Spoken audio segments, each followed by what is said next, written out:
الحمد لله الذي جعل رمضان شهر المغفرة وكتب علينا فيه الصيام.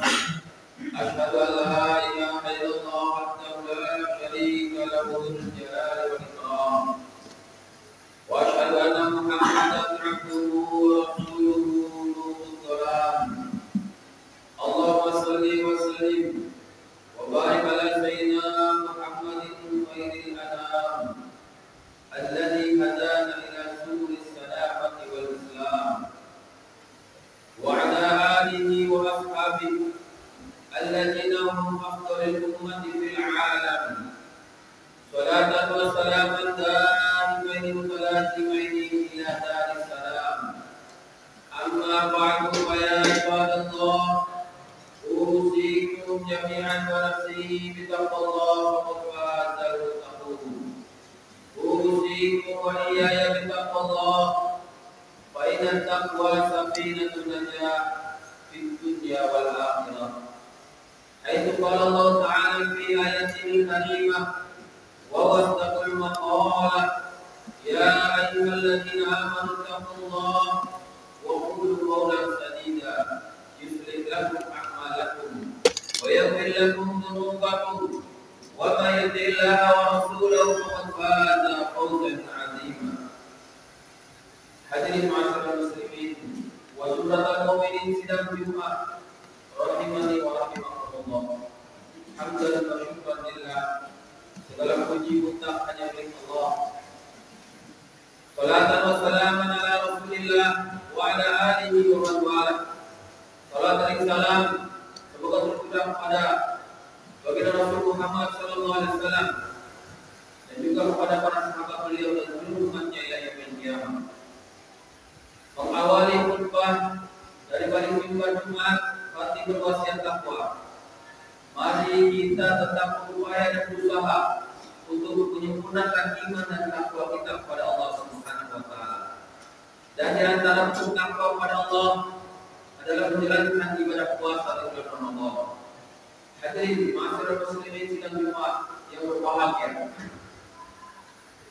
Setiap amal ibadah dan bentuk ketaatan kepada Allah apabila dilaksanakan dengan cara yang baik dan benar, maka akan dapat mengubah kehidupan seseorang, akan dapat mengubah akhlak dan juga tabiat seseorang dari yang kurang baik menjadi lebih baik. Begitu juga berpuasa di bulan Ramadan. Maka apabila dilaksanakan dengan cara yang baik dan benar, akan melahirkan orang-orang yang bertakwa kepada Allah, yang memiliki akhlak yang baik dan mulia. Sehingga betul apabila dikatakan Ramadan merupakan madrasah, karena akan melahirkan orang-orang yang dengan pelaksanaan puasa menjadi berubah akhlaknya, menjadi berubah menjadi orang yang lebih baik, baik dalam pandangan manusia, terutamanya dalam pandangan Allah Subhanahu wa taala. Oleh karena itu, hari ini kita sudah sampai di hari yang ke-24. Sudah separuh perjalanan lebih. Ramadan sebentar lagi akan berakhir. Boleh jadi Ramadan saat ini merupakan Ramadan yang terakhir bagi kita. Dan sudah berlalu Ramadan di tahun yang lalu.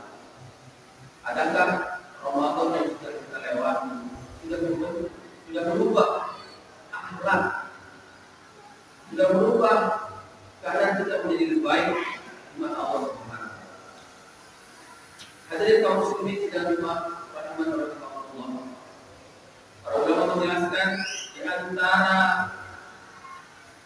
manfaat dan juga bentuk hasil daripada pelaksanaan ibadah puasa Ramadan akan menumbuhkan sifat keikhlasan pada diri seseorang. Karena kita tahu puasa merupakan termasuk ibadah sirriyah, ibadah rahasia yang mengetahuinya hanyalah orang yang melaksanakannya dan dengan Allah Subhanahu wa taala. Ibadah puasa tidak nampak secara zahir, secara kasat mata. Dikarenakan akan menunjukkan sifat ikhlas dan jujur. Tentunya orang yang jujur dalam perilakunya, dia tidak bisa berpura-pura puasa. Karena yang tahu adalah Allah Subhanahu. Tidak seperti itu ibadah yang lain. Ibadah sholat, ada orang yang pura-pura pergi ke masjid untuk melaksanakan sholat, atau dikatakan niat yang lain, niat ingin dipuji sebagai ahli ibadah. Karena ibadahnya nampak, bisa dilihat oleh manusia. Begitu juga ibadah haji. Ketika orang berangkat ibadah haji, satu kampung mengantarkan. Untuk berangkat umroh, diantarkan orang banyak. Karena ibadahnya kelihatan, sehingga berpotensi menimbulkan simpati. Tapi tidak seperti ibadah puasa. Ibadah puasa ibadah yang rahasia, yang tahu hanyalah orang yang melaksanakannya dengan Allah Subhanahu. Sehingga kalaupun dia berpura-pura di depan manusia berpuasa, tidak seperti itu di hadapan Allah, karena Allah Maha Tahu. Sehingga orang yang berpuasa dengan baik dan benar, tentunya akan timbul dalam hatinya sifat ikhlas. Dan ini merupakan hal yang baik apabila diaplikasikan dan diterapkan dalam kehidupan kita. Hari ini sudah langka orang yang jujur dan ikhlas. Mengapa demikian? Karena tidak merasa ada yang mengawasi, tidak merasa dilihat oleh Allah Subhanahu wa Ta'ala. Maka dengan latihan berpuasa, tanamkan dalam diri kita bahwa hanya Allah Maha mengetahui. Mungkin di depan orang lain nampaknya kita berpuasa, tetapi Allah Maha tahu. Sehingga apabila puasa dilakukan dengan baik dan benar, tentunya akan menunjukkan sifat ikhlas. Yang kedua, puasa seharusnya dapat melahirkan sifat kesabaran. Hal ini sebagaimana tergambar dalam hadis Rasulullah SAW. Beliau bersabda, "Asyamu junnatun." Puasa adalah perisai. Puasa adalah benteng yang dapat menghalang seseorang untuk berbuat perbuatan yang buruk, terlebih lagi perbuatan dosa dan maksiat. Kemudian Nabi melanjutkan, "Fala yarfus," maka ketika puasa janganlah berkata kotor. Janganlah berkata omongan-omongan yang mengandung membangkitkan syahwat seksual. Wala yakhalan, janganlah bersikap bodoh. Wa ini imrun qatala qawshan atau falyakul inni sha'im al-bayt. Kalaupun ada orang yang mengajak untuk berdebat, berkelahi, berseteru, ataupun ada orang yang menghinanya, maka katakan dalam hatinya, sungguh aku sedang dalam keadaan berpuasa. Buatkan. Nasihat Nabi SAW ini menunjukkan bahwa orang yang berpuasa harus bisa menahan diri, harus bisa bersabar.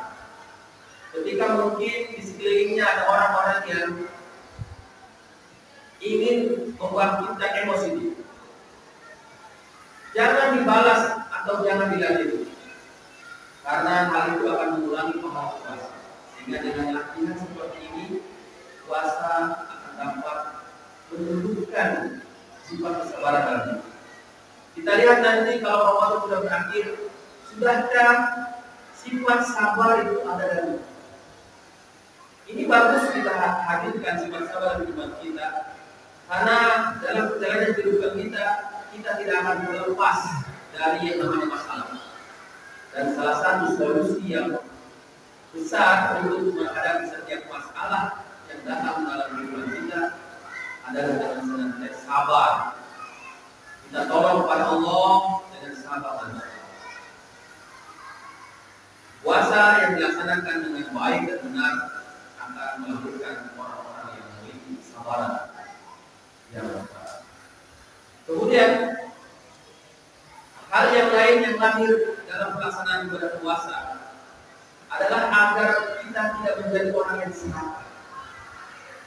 Kita tahu bahwa dalam melaksanakan puasa kita dilarang oleh Allah untuk makan minum, dan hal-hal yang merupakan puasa lainnya yang sebenarnya di luar bulan Ramadan hari ini halal bagi kita.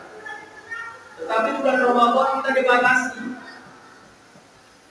Makan minum ada waktunya. Makan dan minum yang tadi halal menjadi terlarang. Ini memberikan pengajaran kepada kita agar kita ini tidak serakah di dalam hal yang halal, dan kita harus merasa jijik untuk melakukan hal yang halal.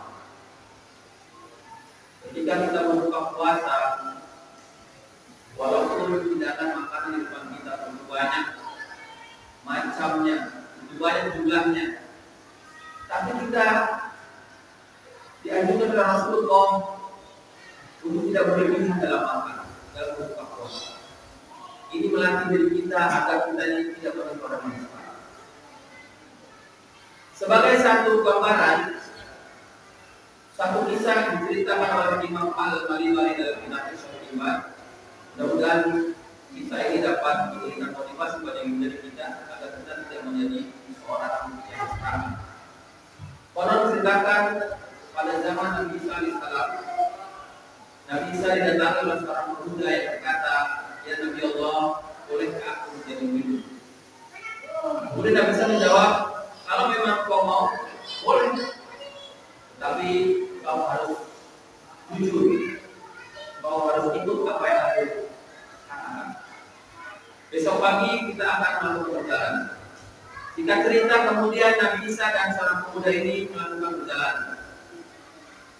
Sebelum berjalan, maka Nabi Isa mengajak untuk makan sahur. Dikeluarkanlah 3 buah roti. Kemudian Nabi Isa berkata, "Ini 1 roti untuk aku, 1 roti untuk kamu, dan 1 lagi kita simpan." Selesai makan, Nabi Isa pergi ke sungai untuk minum. Sekembalinya dari sungai, beliau dapati roti yang sisa 1 tidak ada.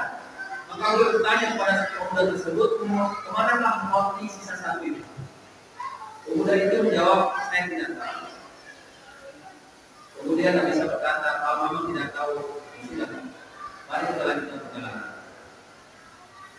Sudah masuk waktu siang, mereka pun berhenti dan kemudian mencari makanan untuk makan siang. Terlihatlah 1 ekor induk rusa beserta 2 anaknya.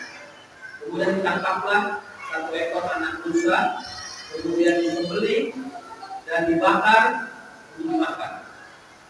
Setelah habis daging rusa, anak rusa tersebut, tulang-tulang yang berserakan dikumpulkan kembali oleh Nabi Isa, dan dengan mukjizat Allah kemudian Nabi Isa berkata, "Kun hayyan bi'idznillah." Jadilah kamu kembali hidup atas izin Allah. Maka kemudian anak rusa tersebut kembali seperti semula hidup dan lari ke dalam rumah. Nabi Isa berkata kepada pemuda itu, "Hei pemuda, kau sudah lihat mukjizat yang aku tunjukkan dari Allah Subhanahu wa taala." Rusa tersebut kembali hidup atas izin Allah. Ya, aku sudah saksikan, kata pemuda itu. Sekarang katakan, siapa yang makan roti yang sisa 1 itu? Pemuda itu tetap menjawab, "Saya tidak tahu." Nabi Isa kemudian berkata, "Kalau memang tidak tahu, mari kita lanjutkan perjalanan." Sampailah mereka di sebuah sungai yang besar dan airnya deras. Nabi Isa berkata, "Hai pemuda, peganglah tanganku, kita akan menyeberang jalan sungai." Kemudian mereka atas izin Allah dan mukjizat Nabi Isa, mereka berjalan di atas air sampai mereka tiba di seberang sungai. Kemudian Nabi Isa berkata, "Hai pemuda, aku sudah saksikan, ini merupakan mukjizat dari Allah, izin Allah, kita berjalan di atas air. Seandainya kau tidak memegang tanganku, apa yang terjadi?" Pemuda itu menjawab, "Tentu kau akan tenggelam dalam sungai yang besar dan deras."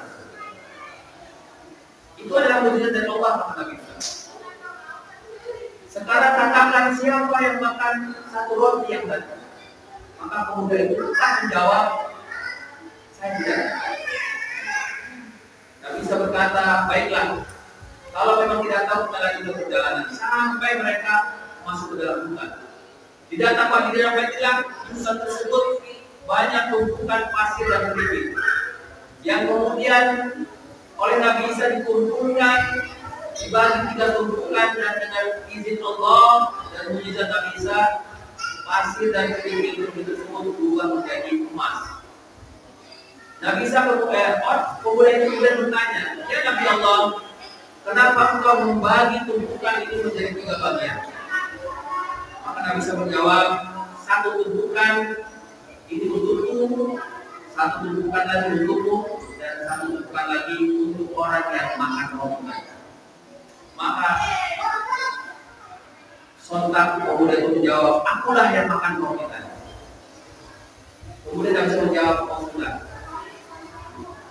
karena kamu tadi ditanya tidak mau jujur, sekarang kamu jawab sendiri, kita berpisah sampai di sini. Karena keserakahan pemuda ini, dia terpisahkan dari orang yang mulia, yaitu Nabi Allah, Nabi Isa AS. Dia kemudian disibukkan oleh harta dunia, diperbudak oleh harta dunia. Di tengah-tengah dia mengumpulkan tumpukan emas tersebut, datanglah 2 orang perampok. Kemudian berkata, serahkan dirimu. Maka kemudian berkata, lebih baik kita bagi saja tumpukan emas ini. Kita ada 3 orang, 1 tumpukan untuk aku dan 2 tumpukan untuk kalian. Mereka pun sepakat. Kemudian mereka membawa pergi tumpukan emas tersebut. Di tengah perjalanan mereka lapar.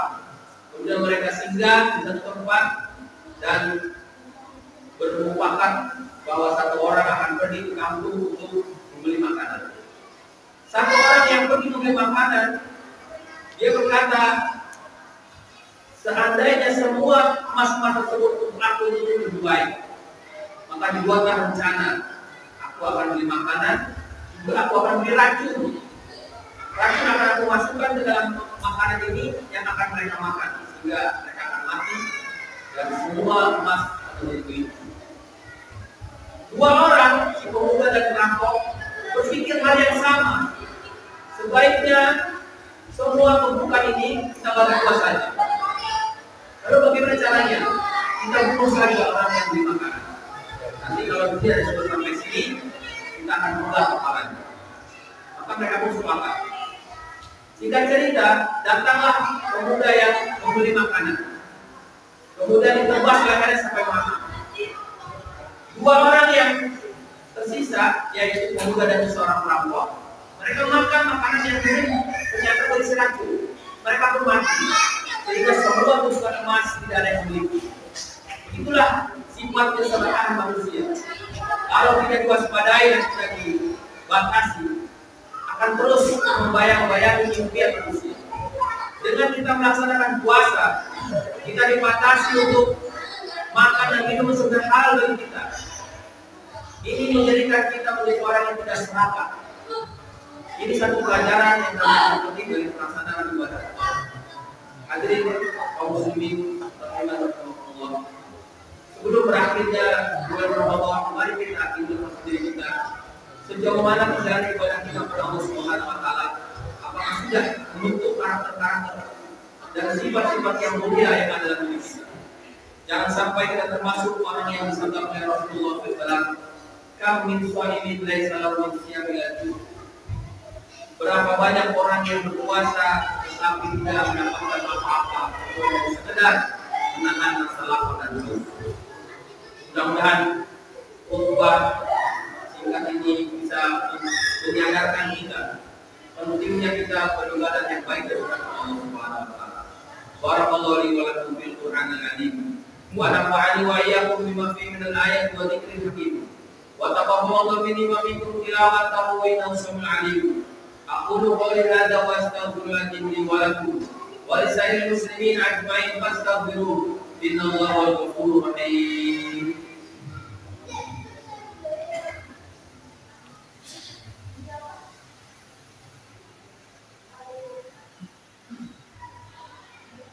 Innal hamdalillah nahmaduhu wa nasta'inuhu wa nastaghfiruh wa nu'minu bihi wa natawakkalu 'alaihi wa na'udzu billahi min shururi anfusina wa min sayyiati a'malina.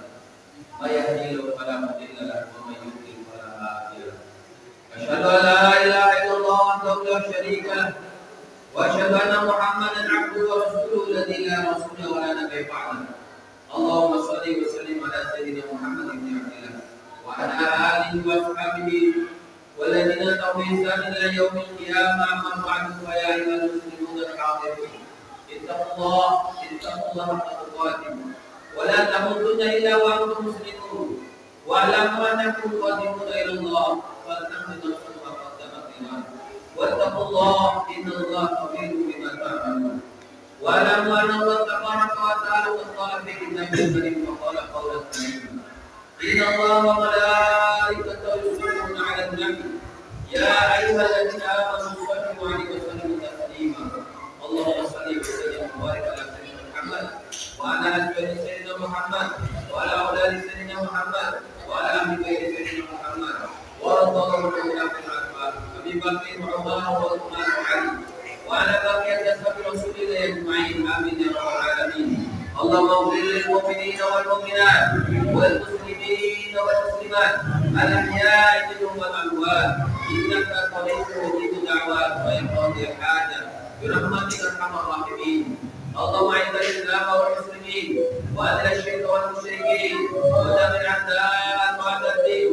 اللهم آت نفوسنا تقواها وزكي أنت خير من زكاها أنت وليها ومولاها. ربنا آتنا في الدنيا حسنة وفي الآخرة حسنة وقنا عذاب النار.